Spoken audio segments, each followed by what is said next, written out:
નમસ્કાર મિત્રો, સ્વાગત છે તમારું અમારી ચેનલમાં। આજે તારીખ 25 જાન્યુઆરી અને સાંજના તાજા હવામાન સમાચાર જોઈએ તો પ્રજાસત્તાક દિન પૂર્વે છે એ સામાન્ય ઠંડીનો અનુભવ થતો જોવા મળી રહ્યો છે, જેમાં બપોરના સમયે મહત્તમ તાપમાનમાં થોડો વધારો થયો હતો।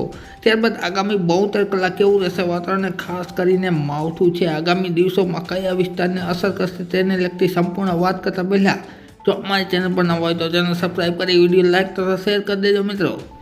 તારીખ 26ના તાજા હવામાન સમાચાર જોઈએ તો સૌરાષ્ટ્રમાં છે એ મહત્તમ તાપમાન બપોરના સમયે 27થી 29 ડિગ્રી જેટલું તાપમાન છે એ જોવા મળશે। જ્યારે વાત કરીએ આપણે કચ્છની તો કચ્છમાં છે એ 25થી લઈ અને 26 ડિગ્રી જેટલું તાપમાન છે, મહત્તમ તાપમાન નોંધાઈ શકે છે। ત્યારબાદ ઉત્તર ગુજરાતની વાત કરીએ તો ઉત્તર ગુજરાતમાં તાપમાનમાં સામાન્ય વધારો થતો જોવા મળશે, જેમાં 27થી લઈ અને 29 ડિગ્રી જેટલું તાપમાન।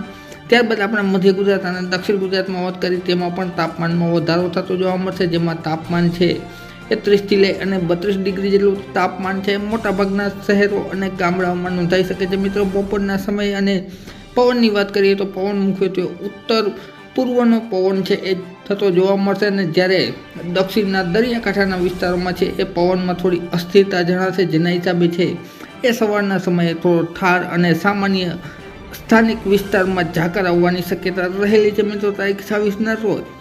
ત્યારબાદ મિત્રો મહત્વની વાત કરીએ તો તારીખ 27 અને સોમવારના રોજ ઘણા વિસ્તારમાં વાદળછાયું વાતાવરણ જોવા મળશે, જેમાં મુખ્યત્વે છે એ દ્વારકા વિસ્તાર તેમજ જૂનાગઢ, આ ઉપરાંત રાજકોટનો વિસ્તાર, ભાવનગરનો વિસ્તાર, વડોદરા તેમજ સુરતના વિસ્તારોમાં છે એ વાદળછાયું વાતાવરણ જોવા મળશે, અને કચ્છના વિસ્તારોમાં કચ્છમાં ખાસ કરીને ખાવડા તેમજ નલિયા આસપાસ બોર્ડર આસપાસના વિસ્તારોમાં છે એ વાદળછાયું વાતાવરણ જોવા મળશે, અને સામાન્ય છે એ છાટાછૂટી થઈ શકે છે અમુક વિસ્તારમાં, ખાસ કરીને દક્ષિણ ગુજરાતના વિસ્તારોમાં તેમજ પાકિસ્તાન અને કચ્છ બોર્ડર આસપાસના વિસ્તારોમાં સામાન્ય છાટાછૂટી થઈ શકે છે, જોકે કોઈ મોટું માવઠું થવાની શક્યતા નથી તારીખ 27ના રોજ।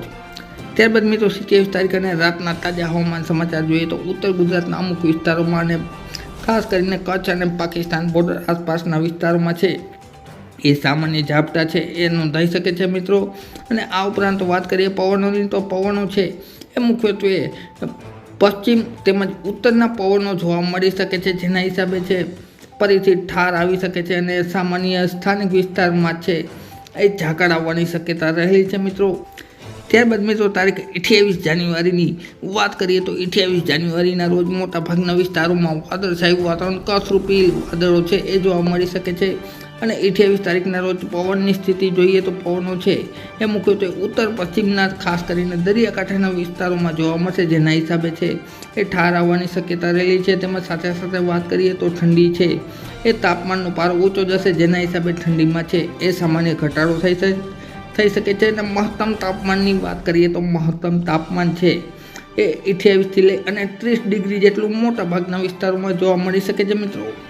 ત્યારબાદ મિત્રો મુખ્ય વાત કરીએ આ વિડિયાની તો 1 ફેબ્રુઆરીના રોજ છે એ દક્ષિણ ગુજરાત, મધ્ય ગુજરાત તેમજ દાહોદ વિસ્તાર, આ ઉપરાંત વાત કરીએ તો ડાંગ વિસ્તારોમાં છે એ માવઠાનો વરસાદ જોવા મળી શકે છે। એ સાથે સાથે જ ઉત્તર ગુજરાતના વિસ્તારોમાં તેમજ સાથે સાથે મધ્ય ગુજરાતના વિસ્તારોમાં પણ માવઠું છે એ જોવા મળી શકે છે। ત્યારબાદ સૌરાષ્ટ્રની વાત કરીએ તો સૌરાષ્ટ્રના ઘણા વિસ્તારોમાં વાદળછાયું વાતાવરણ જોવા મળી શકે છે, પરંતુ સૌરાષ્ટ્રમાં માવઠું થશે કે નહીં તે આગામી દિવસોમાં છે એ આપણે વિડીયો દ્વારા છે તમારી સમક્ષ રજૂ કરતા રહેશે। માહિતી માટે અમારી ચેનલ સબસ્ક્રાઈબ કરી લેજો મિત્રો। વિડીયો જોવા બદલ ખૂબ ખૂબ આભાર।